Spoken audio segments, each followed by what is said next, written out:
So dear students, आज हम कुछ टर्मिनोलॉजी देखेंगे जो टर्मिनोलॉजी यूज़ होती है जो हाइड्रोलॉजी में या ग्राउंड वाटर से रिलेटेड जो टर्मिनोलॉजी यूज़ होती है।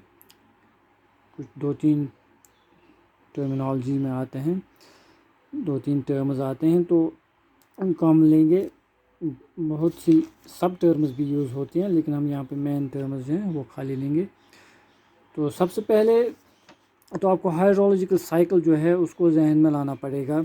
जैसे लास्ट टाइम भी मैंने आपको दिखाया था, जो हाइड्रोलॉजिकल साइकिल है, it's actually the global distribution, it describes the global distribution of water. That means it is actually the circulation of water, okay, in hydrological cycle, in the whole hydrological cycle, from one component to other component, yeah, to and fro from one component to the other component. So it is cyclic process, okay.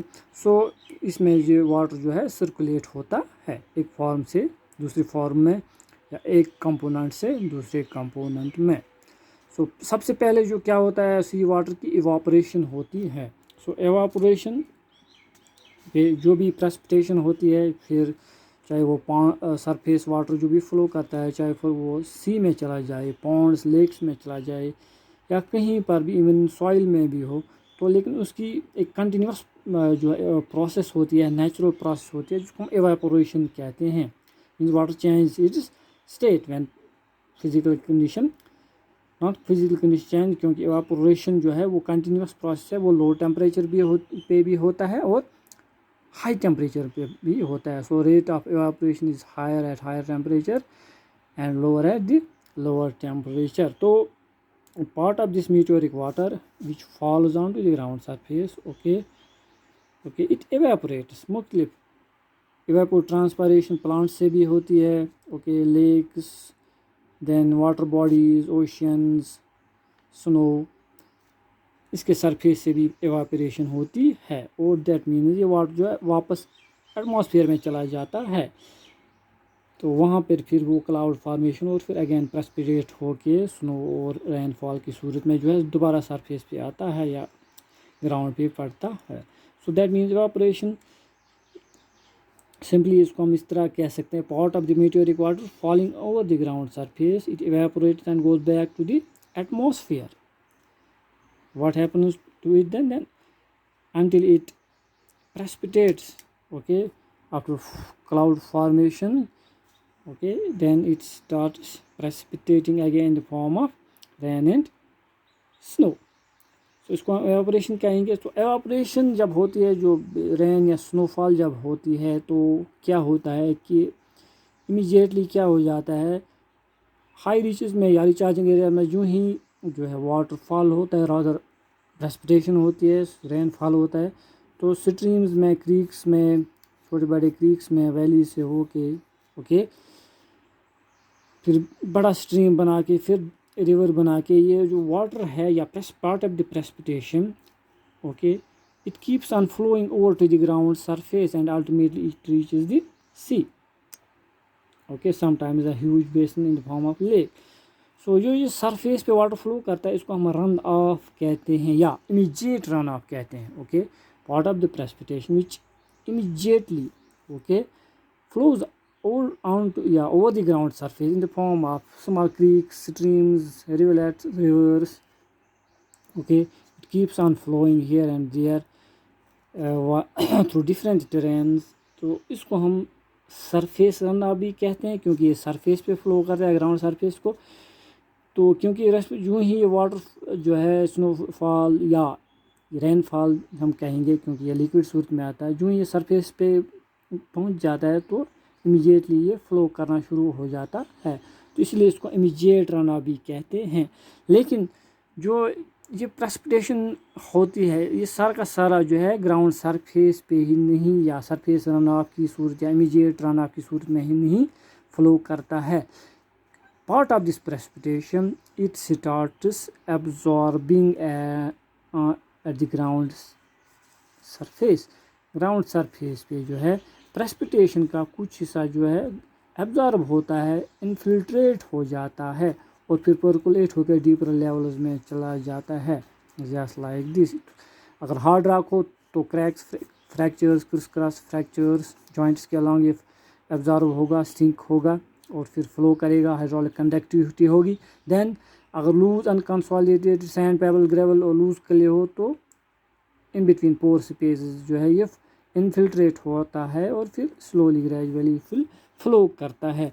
लेकिन क्योंकि surface पे कोई रुकावट नहीं होती है, obstruction नहीं होता है, water is free to flow, इसलिए जो वेलोसिटी होती है, स्पीड होती है वो ज़्यादा होती है। लेकिन सब सरफेस में क्योंकि स्ट्रेट पाथ नहीं होता है, बहुत ही टॉर्चुअस पाथ होता है, थ्रू माइन्यूट पोर स्पेसेस वाटर जो है स्लोली ग्रेजुअली फ्लो करता है क्रैक्स में, फ्रैक्चर्स में। Then in these interconnected pore space में जो फ्लो होता है वो बहुत ही स्लो होता है।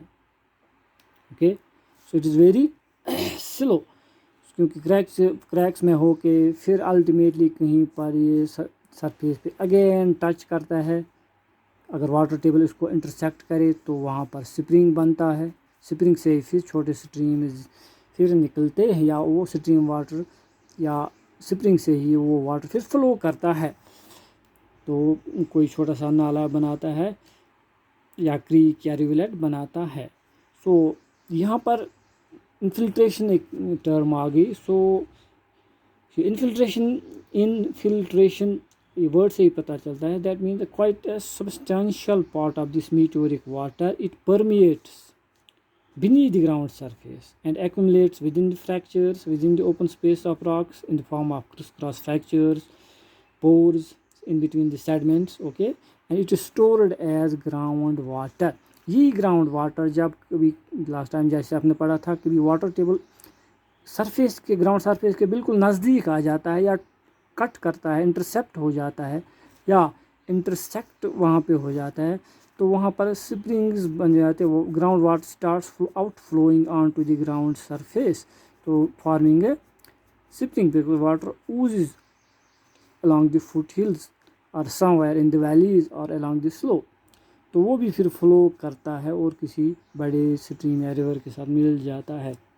तो यहाँ पर इन्फिल्ट्रेशन आपकी समझ में आ गया कि लेक्स स्प्रिंग्स किस तरह बनाते हैं या स्ट्रीम्स भी बनाते हैं। तो यहाँ पर हम ये कह सकते हैं जो वाटर सब सरफेस में फ़्लो करता है किसी टाइम तक, it may be tens of years, okay, few years, so many years, so ये अल्टीमेटली ये जो रिन्यू होता है ग्राउंड वाटर का सरफेस पर ये पहुंच जाता है, तो इसको हम डिलेड रन ऑफ कहते हैं।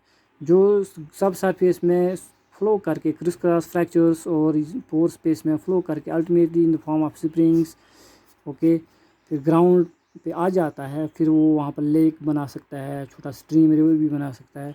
तो क्योंकि ये पहले तो बहुत टाइम सब सरफेस में फ़्लो करता था, अल्टीमेटली ये फिर एक्सपोज हो जाता है, दोबारा आउटफ्लो होता है, तो इस सरफेस रन ऑफ के साथ जुड़ जाता है। अगर इसको हम ए कहेंगे सरफेस रन ऑफ को, बी को हम जिसको हम डिलेड रन ऑफ कहते हैं, okay, B that means this one, okay, this delayed run off, okay, it ultimately finds its path onto the ground surface, becoming part of the earth. It joins the surface runoff. Okay, so एक तो immediate runoff है जो surface पे flow करता है, जो part जो surface में सिंक हो जाता है, ग्राउंड सरफेस में इनफिल्ट्रेट हो जाता है, फिर दोबारा कहीं किसी जगह पर नीचे कभी ऊपर आ जाता है सरफेस पे स्प्रिंग की सूरत में, लेक की सूरत में, तो या फिर स्ट्रीम बनता है, तो अगेन वो फ्लो करता है, तो उसको हम डिलेड रन ऑफ कहते हैं। Okay, so this is known as delayed run of. So infiltration, run off, evaporation, ये तीन टर्म्स आपने पढ़ी हैं। ओके, सो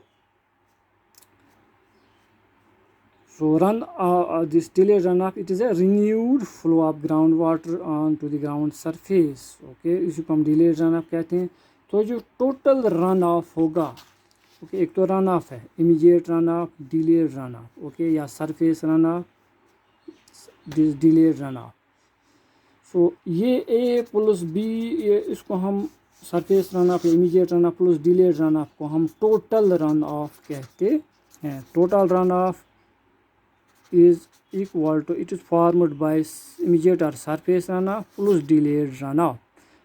दूसरा, जो डिलेड रन ऑफ है इसको हम बेस फ्लो भी कहते हैं, ये आप याद रखना, इसको हम बेस फ्लो, क्योंकि ये सरफेस नीचे ग्राउंड में स्लोली ग्रेजुअली फ्लो करके अल्टीमेटली ये ग्राउंड पे पहुंच जाता है।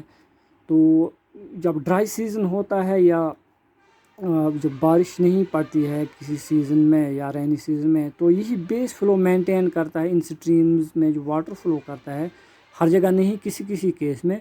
तो यही जो है डिलेड रन ऑफ ही फिर प्रोवाइड करता है, रिचार्ज करता है इन स्ट्रीम्स को वैलीज़ में, डाउन द वैलीज़। तो इसलिए इसको बेस फ्लो भी कहते हैं। So that mean during dry season and summer season when there is no rainfall, this base flow maintains the discharge in streams, discharge of water in streams। सो ये 3 terms आ गई।